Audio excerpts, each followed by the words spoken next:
Right, got another fun little scene for you to look at. So basically I was going through Rosa, and one thing I kept noticing is just there's some really appalling direction in this episode, at least in terms of communicating things visually to the audience, of which I'm going to touch on in the review, but I just wanted to show you this scene now because it's kind of... It's a little baffling as to exactly why they've done what they've done. So for the sake of context in this scene, the Doctor is going back to the sort of abandoned bus warehouse thing where Epso has kept his suitcase, and she's going to check out and see what she can find here. So I'm just going to let it play out first, and then I'm going to explain what I think is wrong with it.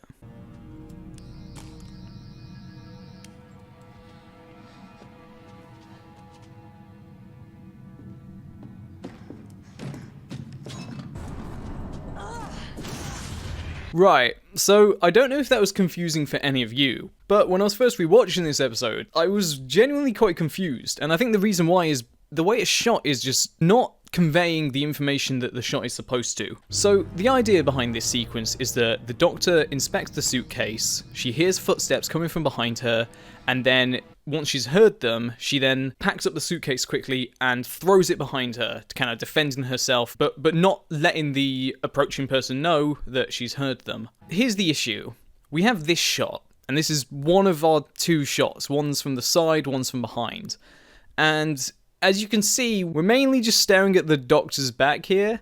So then that moment of her hearing disappears off screen. So that little she does to know that she heard something behind her.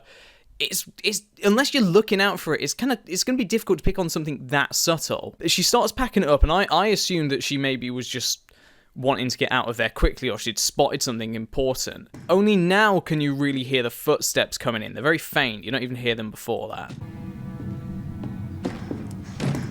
And suddenly, Krasco. Right, Krasco, not Epso.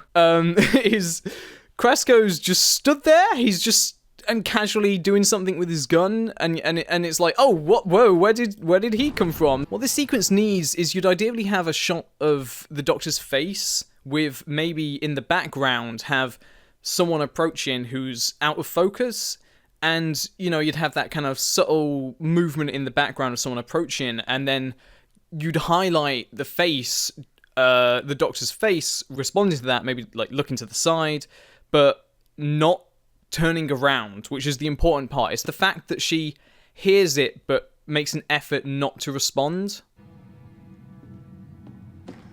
And what it means is because you don't really know that someone's approaching properly until you maybe hear the footsteps there, but even then, the fact that Jodie's shutting up the suitcase means that you just don't really hear him approaching. And then this is all we get, these two side wide shots before we then... I don't even know if it feels like we're breaking the line in this sequence as well, crossing the line, because we end up on the other side of Jodie for some reason.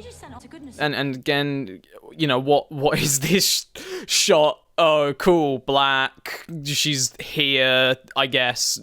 There's all this space behind her. There's a big light. It's not the worst thing ever. Like, it's fine.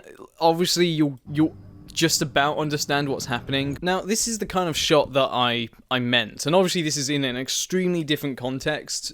But as you can see, we have the subject in complete focus with then someone approaching from behind out of focus, which means that whilst we understand someone's approaching and we see Donna, our focus and detail is entirely on her mother's face. So this is where your eye is, and this is what you understand. And it conveys something about their relationships and their feelings at this moment in time. I said I wasn't qualified. And that little subtle thing, that's the kind of thing that you see when you have a shot like that little subtle motion in her face. Because we can't see Jodie's face, we're not going to pick up on the fact that she heard someone behind her, at least not nearly as easily.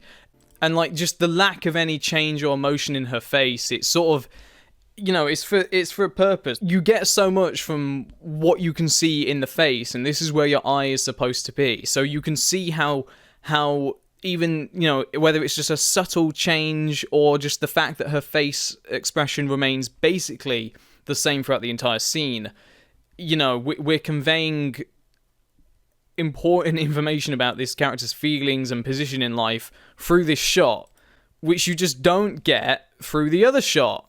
And so this is the kind of point I'm trying to make, is it's like anti-visual. Shot from the side of Jodie opening the case.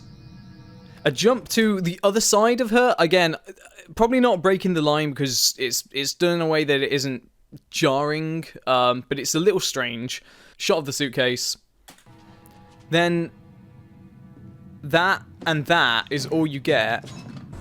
It's just not very well executed, I don't think. It's again not the worst in the world, but it's the kind of thing where I feel if you don't go back to kind of double check what happened, you sort of miss. It just sort of feels like Krasko pops in out of nowhere and the doctor just automatically knew to throw the suitcase behind her.